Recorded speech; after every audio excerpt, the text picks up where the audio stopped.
Currently, the House guests are in the midst of the veto ceremony, so I just want to go over quickly what I was able to gather since my last post and since the veto ceremony has begun.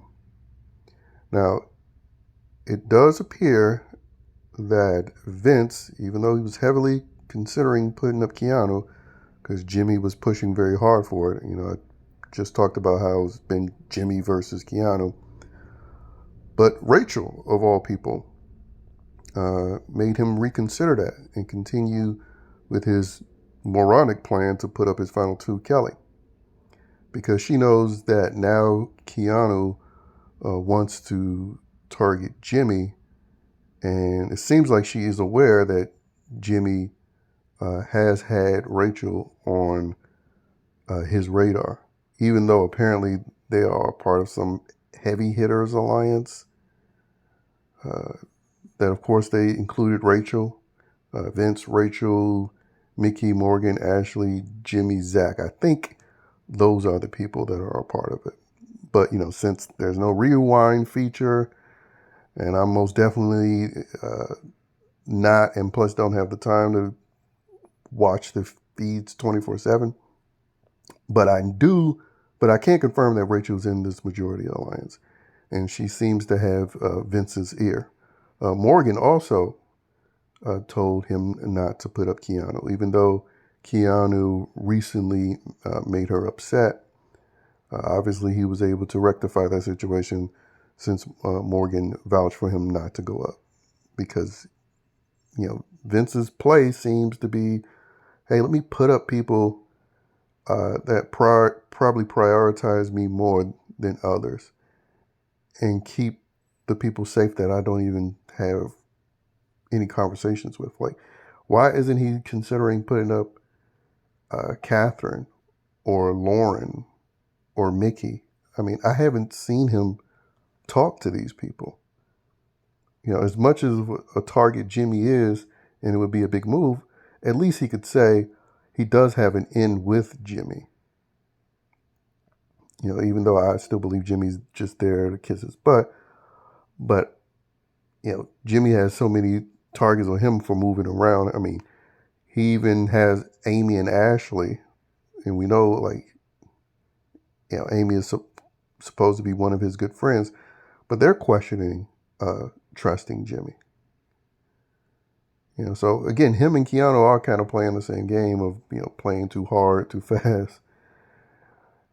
And yeah, I'm sure production loves it because ultimately it keeps the attention off of Rachel. Even though I did see a conversation with KEANU and Adrian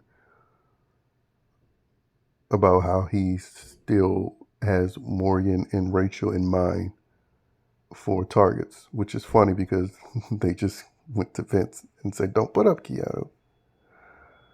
But, Vince is playing a chicken shit game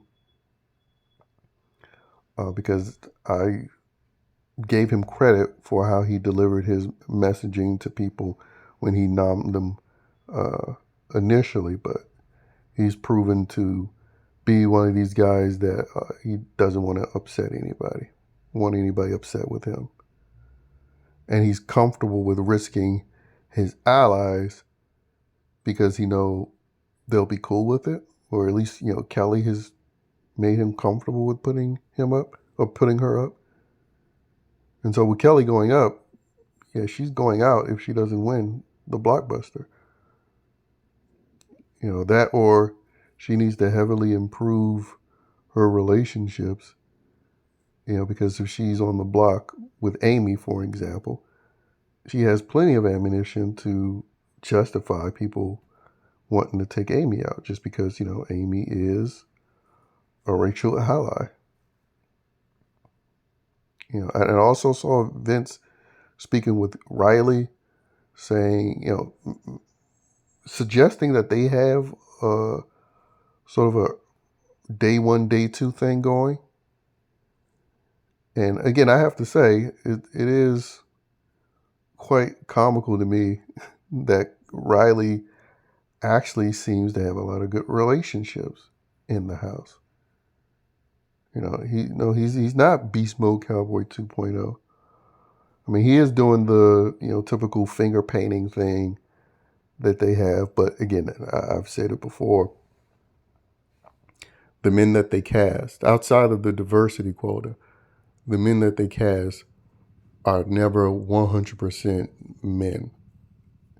I mean, meaning men that won't bow down to any sort of effeminate practices just to try to, I don't know, garner some sort of relationship with the females of the house.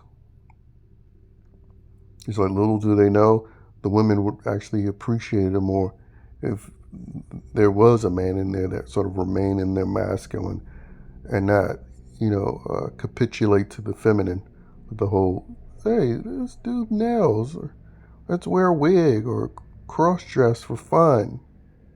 It's like, no. And I also heard, a little conversation between Catherine and Lauren. It seems like their concerns is basically about the men possibly working together, but they know they can trust some men. So they're just talking about the gender dynamics. And it's funny that, that can be brought up, but not the racial dynamics, despite the fact the last 4 seasons winners have been dictated by race. I would say Jag's win was a little less dictated by it because they did vote him out.